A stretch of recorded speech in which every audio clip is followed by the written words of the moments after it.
दिल्ली सरकार द्वारा पटाखों पर पूर्ण प्रतिबंध के बावजूद दिवाली पर जमकर आतिशबाजी हुई।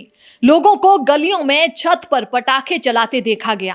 पंजाब और हरियाणा में पराली जलाए जाने के कारण पहले से ही बहुत खराब स्तर पर चल रहा एक्यूआई दिवाली के बाद खतरनाक स्तर पर पहुंच गया।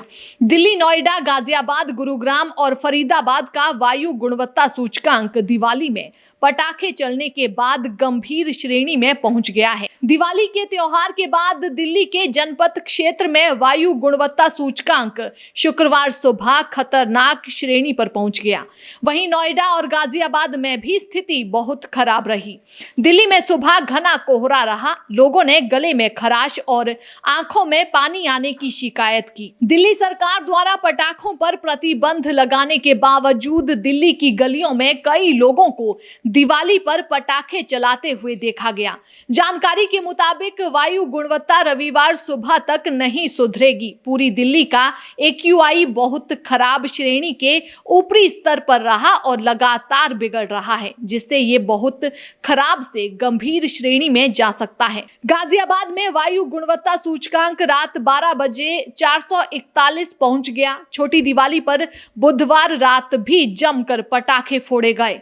बुधवार को वायु गुणवत्ता सूचकांक 353 था। गुरुवार रात शहर में हुई जबरदस्त आतिशबाजी के बाद एक्यूआई में 88 पॉइंट का उछाल आया और गाजियाबाद डार्क रेड जोन में चला गया। सड़कों पर लाइट जलने के बावजूद भी धुआं भरने से वाहनों को फॉग लाइट का सहारा लेना पड़ा। रोशनी में भी दृश्यता कम रही। जिले में हवा से सेहत खराब होने की वजह से सुप्रीम कोर्ट और एनजीटी के आदेश के बाद पटाखों की बिक्री और पटाखों को फोड़ने पर रोक लगी हुई है। बावजूद इसके खूब पटाखे बिके और फूटे भी। चारों तरफ पटाखों का धुआं भर गया। सवाल उठता है कि प्रतिबंध के बावजूद पटाखे आए कहां से? पटाखों पर बैन के आदेश के बाद भी पुलिस प्रशासन की ओर से कोई रोक टोक नहीं की गई।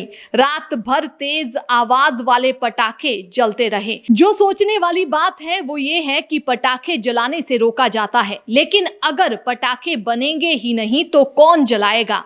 पटाखे भारत में आने ही अगर बंद कर दिए जाएंगे तो लोग कैसे खरीदेंगे? दिवाली पर पटाखे जलाने से इनकार करने से अच्छा सरकार को इनको बनाने वाली कंपनियों पर रोक लगा देनी चाहिए और बाहरी देशों से भी पटाखों का आयात बंद कर देना चाहिए। और सबसे महत्वपूर्ण बात, दिवाली के अलावा जिन वजहों से देश में प्रदूषण बढ़ रहा है उस ओर भी सरकार के अलावा सभी को ध्यान देना चाहिए।